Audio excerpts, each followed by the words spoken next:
How's it going, Woodland? I'm going to be reading you chapter 32, which is titled B11. We told Cecil everything about our excursion to San Francisco, the hippies, Chinatown. Vanetta told how tall and blonde white people took pictures of her like she was a movie star, which I could see Cecil didn't like one bit. Fern told how she saw Crazy Kelvin with two policemen just before the bus rounded onto the Bay Bridge.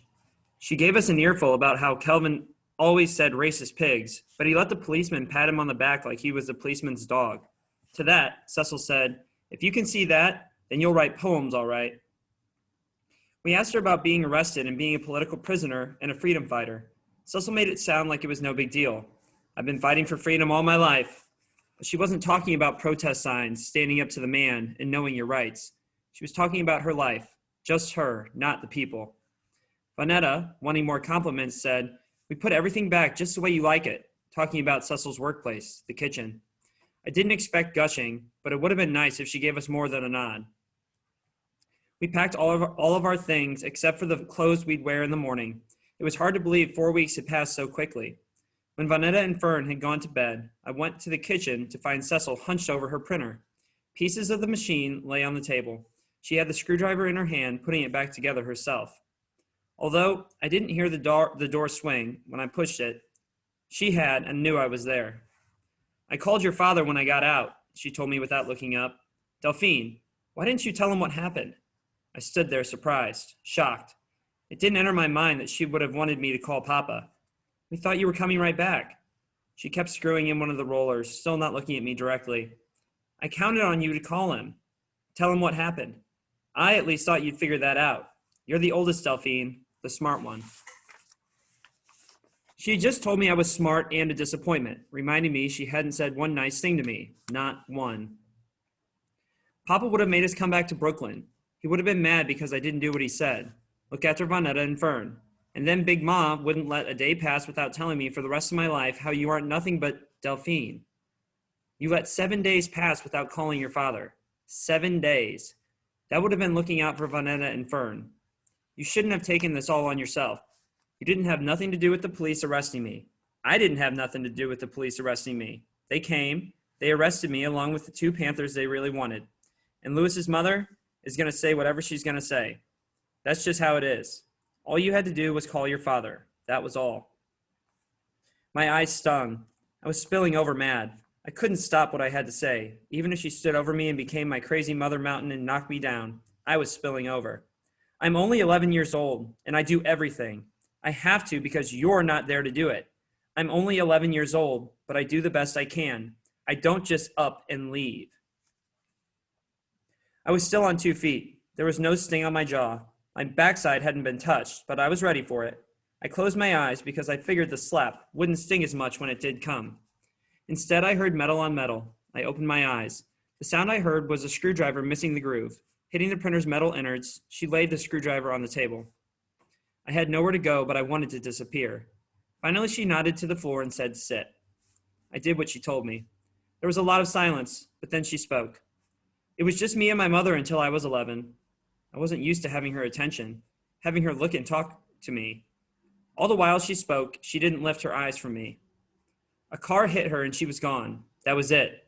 My aunt took me in to clean her house, watch her kids. I slept on a blanket on the floor in the kids' room for 5 years. I was 16 when she announced she was getting married. She said it wasn't good for a big gal like me to be in her house, seeing as she had a husband. She said in the long run she was doing me a favor.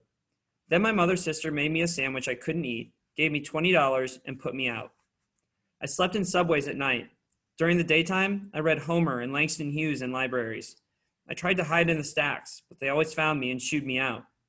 When I didn't have 15 cents for the subway, I slept on park benches, wherever I could find a place to hide myself. Delphine, it's a hard thing to sleep on the streets, a hard thing for a grown man, a harder thing for a teenage girl, no matter how big and tall she is. At night, I talked to myself to stay awake.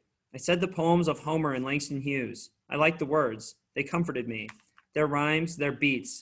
They made a place for me. They kept me strong. But I was always hungry, and I had gotten sick. Your father found me on a park bench. He and his brother had a nice apartment on Herkmeyer Street. He fed me, gave me a bed to sleep on. I hadn't slept on a bed since I was 11 years old and my mother was alive. Louis never bothered me, didn't ask me to do much but cook, sweep, wash his clothes. She paused. I had you the next year. 6 years from where you are now. I had Vonetta next. Both times, his mother came up from Alabama and delivered you and Vonetta in that apartment. She and I couldn't get along, so she always went back south. Then I had the last one. That little one wanted out bad enough to come when she wanted to come, early and fast. She was born on a Friday. All I could do was lie on the kitchen floor and let her come. She stopped for a minute and said, "You were there when she came." I was? I was down on the floor, and you stroked my hair like I was a doll, but you didn't have any dolls, no toys. You said, "Don't cry, Mama, don't cry." I think that's the first time I heard you really speak. But when she came out of me, you didn't say a word. You took the dish towel hanging off the icebox handle and wiped off your sister. I could hardly breathe. Then Darnell walked in from school. He did everything else needed to be done. Why couldn't I remember seeing Fern being born, telling my mother not to cry, wiping Fern off with a dish towel? Where were those flashes of memory? Your life seemed hard, Delphine, but it is good. It's better than what I could have given you. Here was my mother telling me her life, who she was, how she came to be Cecil. Answering questions I'd stored in my head from the time I realized she would not come back. Here she was telling me more than I could remember, understand, picture. Maybe I was too young to really take hold of it all, but for what seemed like the first time ever, all I could think about was my own self, what I lost, what I missed. That no one said, "Good, Delphine." No one ever said thank you. Even after her telling me all of this, I was still mad. Maybe I'd been mad all along, but didn't have time to just be it. Mad. Is it true what Big Ma says, that you left because you couldn't name Fern? I took her silence for a yes. For a while, she said nothing. So I guess she was done talking. I started to get up. Then she said, "I could have taken you with me and left the other two. You have my mother's face. You didn't cry. You didn't want much. You didn't talk, but you understood. But I didn't have a penny in my pocket. I just knew I had to go. So I gave Vonetta a cookie. That was all she wanted, anyway. I gave the baby milk, and the picture flashed before me, as it had many, many times.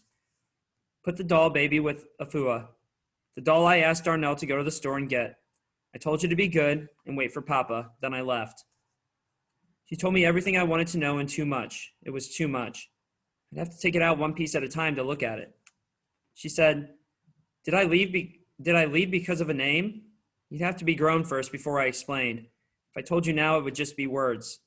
She picked up her screwdriver and went back to work on her printer. Be 11, Delphine. Be 11 while you can. That was it. In the middle of the night, I woke up. Afua? That's the end of the chapter.